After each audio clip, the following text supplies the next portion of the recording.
করে যখন আসতেন মাঝে মধ্যে বিশ্ব রসুল চোখের পানি জড়াতেন, চোখের পানি রাসূলুল্লাহর চোখ দিয়ে পানি পানি টপটপ করে ঝরতো। আমার রাসূলের এত আগের পেছনে কোনো মা হওয়া সত্ত্বেও আমার কবি এত কেঁদেছেন, এত কেঁদেছেন। আম্মা জান আয়েশা বলেন, আমি নিজে দেখেছি রাসূলুল্লাহ সাল্লাল্লাহু আলাইহি সাল্লাম চক্ষু মুবারক করে খুলে যেত। আমি নিজে দেখেছি নবীজির নামাজ পড়ার কারণে কদম মুবারক অর্থাৎ পা মুবারক করে খুলে যেত। এটা আমি নিজে দেখেছি।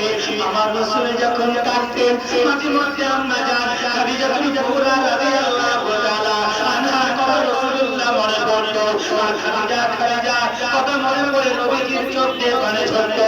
আম্মা জান আয়েশা তিনি মধ্যে যখন দেখলেন, বলে ইয়া রাসূলুল্লাহ, নবী গো, কি এমন ছিল এই খাদিজার পর্দার উপরে? এই খাদিজা বিনা বয়স্ক হয়ে গিয়েছিল রাসূল। আপনি আজকের দিনও আপনার ওই বর্তমান নবী আপনি ওই খাদিজার কথা আজও বলতে পারেননি। আমার রাসূলুল্লাহ সাল্লাল্লাহু আলাইহি ওয়াসাল্লাম যখন এমন কথা আম্মা জান আয়েশা যখন বললেন, আমার রাসূলুল্লাহ চেহারা পরিবর্তন